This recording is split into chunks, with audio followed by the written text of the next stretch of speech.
अस्सलाम वालेकुम and welcome back to the healers. आज हम बात करने जा रहे हैं इंसोम्निया के बारे में।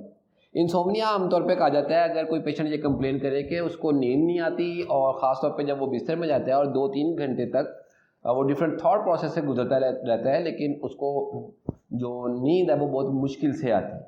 तो इस तरह के केस को इंसोम्निया कहा जाता है। मेरे नज़दीक इंसोम्निया की जो डिफिनेशन है वो थोड़ी सी ब्रॉड है और उसका स्पेक्ट्रम थोड़ा सा वसी है। जैसे अगर एक पेशेंट जो है उसको 6 घंटे से कम नींद अगर आ रही है तो इंसोम्निया है।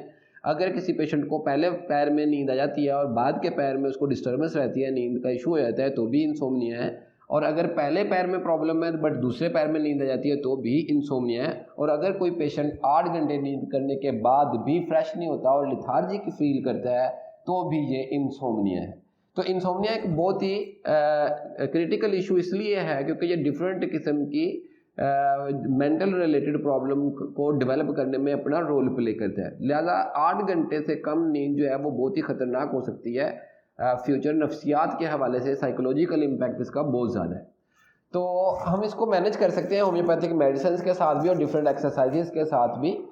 थोड़ा सा मैं इंसोम्निया के ऊपर और इम्फासाइज करते हुए कि इंसोम्निया को आमतौर पे हम कैटेगराइज करते हैं 2 ग्रुप में, जैसे कि एक्यूट इंसोम्निया है और नंबर 2 हमारे पास है क्रॉनिक इंसोम्निया। समटाइम क्या होता है कि किसी पेशेंट को इंसिडेंटली कोई किसी इवेंट से गुजरना पड़ गया और उसको वजह से उसको इंसोम्निया हो गया। फॉर एग्जांपल किसी बच्चे के स्पेशल कोई एग्जाम चल रहे हैं और उसकी वजह से उसकी रात की नींद जो है वो डिस्टर्ब हो गई है, तो इसको मैं एक्यूट इंसोम्निया कह रहा हूँ।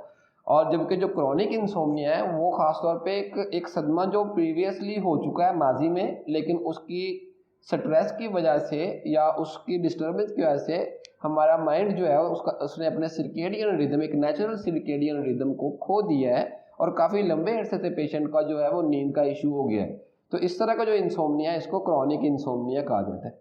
अब क्रॉनिक इंसोम्निया जो है ख़ास तौर पे कुछ और मेंटल रिलेटेड प्रॉब्लम से भी एसोसिएटेड होता है। आमतौर पे डिप्रेशन या एंजाइटी का जो इशू है उससे बाज़ औक़ात इंसोम्निया जो है वो कनेक्टेड होता है। यानी जब भी आप पेशेंट के अंदर देख रहे हैं कि उसमें इंसोम्निया है तो अगर आप थोड़ा सा हिस्ट्री में जाएंगे तो पेशेंट खुद ही बता देता है कि एक मेजर एक्सीडेंट से उसको गुजरना पड़ा, जिसके बाद उसका जो है नींद का या स्लीप इशू जो है उसके साथ ये बिल्ड होना शुरू हुए। नेक्स्ट, अगर आप इंसोम्निया को मैनेज करने में इंटरेस्टेड हैं तो आपको थोड़ा स्लीप फिजियोलॉजी के ऊपर भी गौर करना चाहिए। तो इसके हवाले से मैं थोड़ा सा आपको सिंपली बताता चलूँ कि हमारे दिमाग का एक टुकड़ा है जिसको आमतौर पर सुप्राचियाज्मेटिक न्यूक्लियाई कहते हैं। तो ये जो ब्रेन का ये टुकड़ा है जो सुप्राचियाज्मेटिक न्यूक्लियाई है, ये स्टिमुलस इसका बेसिकली लाइट है। तो हमारे पास जो लाइट को रिसीव करने वाला ऑर्गन है वो आइज़ है। तो आप समझिए ये फोटो रिसेप्टर है। तो जैसे ही रोशनी ख़त्म होती है रात को और अंधेरा छाना शुरू होता है तो ये सुप्राचियाज्मेटिक न्यूक्लियाई फोटो रिसेप्टर से इंफॉर्मेशन लेता है अंधेरे की और फिर ये एक्टिव हो जाता है। तो सुप्राचियाज्मेटिक न्यूक्लियाई जब एक्टिव होता है तो ये केमिकल प्रोड्यूस करता है जिसे कहते हैं नॉरएपिनेफ्रिन। और ये जो नॉरएपिनेफ्रिन केमिकल है ये फर्दर हमारे ब्रेन का एक और पार्ट है, एक और हिस्सा जिसे पीनियल ग्लैंड कहते हैं, ये इसको स्टिमुलेट करते हैं। और पीनियल ग्लैंड नॉरएपिनेफ्रिन के रेस्पॉन्स में मेलाटोनिन खारिज करते हैं। मेलाटोनिन खास तौर पे वो केमिकल है जो सर्केडियन रिदम को, यानी ये स्लीप वैक साइकिल या सोने और जागने का जो साइकिल है इसको रेगुलेट करते हैं।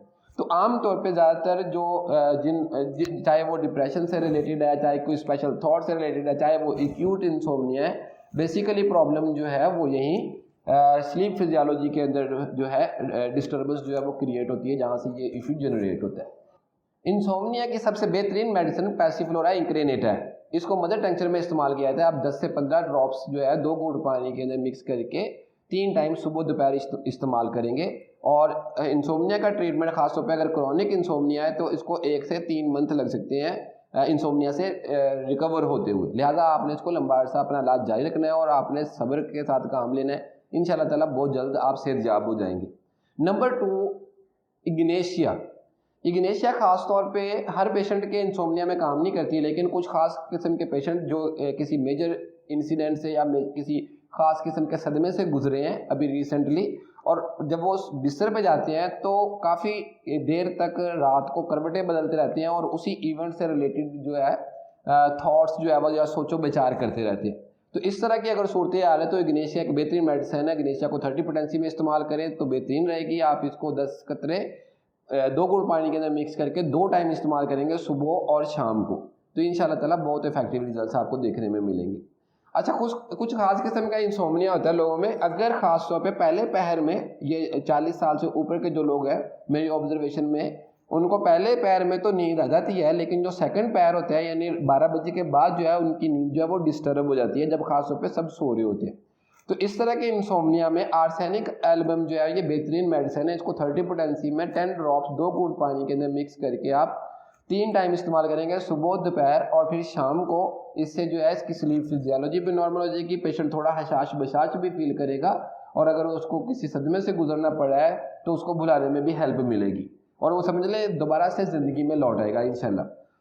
लास्ट हमारे पास जो मेडिसिन है वो कुकुलस इंडिका है। ये इस किस्म का इंसोम्निया है जिसमें पहले पैर में पेशेंट को नींद नहीं आ रहा, यानी 2-3 घंटे तक नींद नहीं आती बिस्तर पे लेटने के बाद, लेकिन उसके बाद नींद आना शुरू होती है। तो इस सूरत में कुकुलस इंडिका बेहतरीन मेडिसिन है। इसको 200 पोटेंसी में इस्तेमाल करेंगे और रोजाना सिर्फ 1 डोज दोपहर के टाइम इस्तेमाल करेंगे।